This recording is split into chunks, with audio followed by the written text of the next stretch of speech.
au bout d'une journée, tu fais vraiment la différence dans la vie de cette personne-là? Je sais pas, je dirais que c'est eux qui font la différence dans ma vie à oui? moi.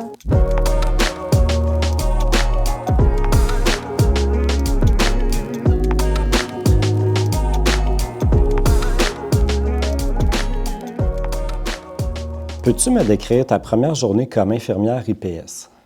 Oui, ça, je m'en souviens. Ma première journée comme IPS, j'étais au GMF de Pointe-aux-Trembles et c'était ma première journée, donc j'avais pas de patients attitrés à moi personnellement. Je faisais du sans rendez-vous. Puis je m'étais mis des patients à chaque demi-heure. Je me dis, je vais être capable, ça va être facile. Puis mon premier cas, c'est un cas neurologique qui prend beaucoup de temps et là, j'étais complètement dépassée. C'est ma première journée comme IPS, oui, c'est ça. Et toi? Ma première journée en néonatologie, j'étais en observation. Puis cette journée-là, je ne sais pas pourquoi, mais tous les bébés pleuraient, mais tous les bébés, vraiment tous les bébés. Puis je me disais, OK, continue Benoît, tu sais, c'est ce que tu as envie de faire, c'est ce que tu aimes, vas-y, continue, go, fonce. J'ai fait ma journée, puis l'infirmière qui nous faisait notre observation disait, tu sais, ça se peut que tu n'aies pas envie de revenir demain, tu sais, mais prends pas ça pour acquis. Fait que le lendemain matin, je me suis relevé puis je me suis dit, hey, j'ai hâte d'y retourner, d'être avec mes bébés. Quel est ton rituel avant de commencer ton quart de travail? Un petit porte-bonheur, une habitude? Une habitude, j'essaie de prendre un petit 10-15 minutes. Il ne faut pas oublier que mon département, c'est un département, on essaie vraiment de ne pas faire de bruit, mais il y a toujours des moniteurs, il y a de l'appareillage, il y a, peu importe l'entretien ménager, il y a beaucoup de bruit. Et j'essaie à chaque jour de prendre un petit 10 minutes avant de commencer, juste me recentrer sur moi-même. Puis au bout de 10-15 minutes, go, on fonce. Moi, j'aime bien commencer la journée. En fait, j'ai la chance d'habiter très proche d'où je travaille. Donc, je vais marcher pour aller au travail. Puis c'est beau, là. C'est comme une piste cyclable. Il y a des oiseaux au printemps. Il y a les lilas là, qui commencent à sentir, tu sais, qui sentent... C'est très beau. Fait que ça, c'est quelque chose à laquelle je tiens beaucoup. La marche avant, la marche après. Quel mot ou quelle émotion résume le mieux ce que tu vis dans cette profession? Je dirais courage. Oui. Oui. Courage de mes patients, là, comme je disais tantôt, là, courage à vivre avec la douleur chronique, courage à passer à travers une maladie aiguë ou autre. Mais aussi, on va se le dire, là, du courage pour nous aussi, là, de se lever à tous les matins, puis que la journée est belle, mais on ne vient pas nous voir d'habitude parce que ça va très, très bien.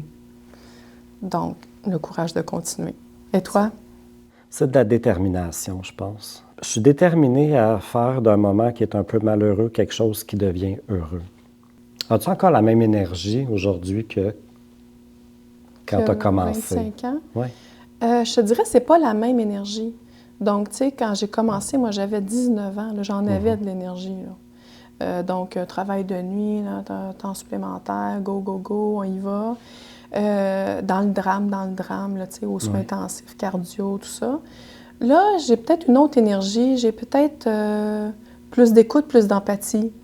Mais peut-être pas l'énergie juvénile, là, électrisante. Oui. Non, je comprends. Ouais. Moi aussi, avec le temps, cette énergie-là, elle diminue un peu, mais... Ouais.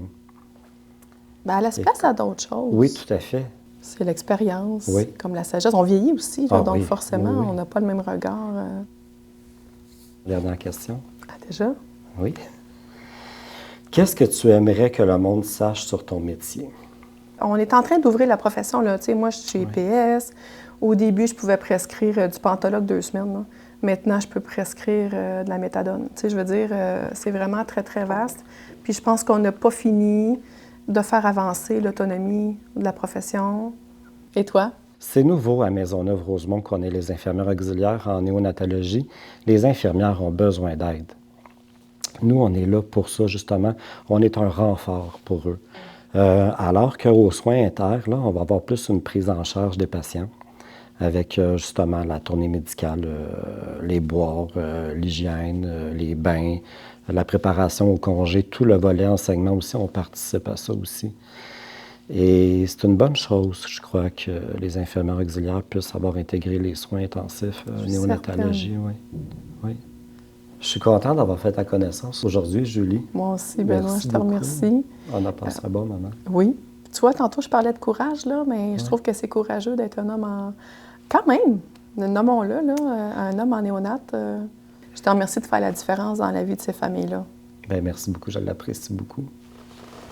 On serre la main.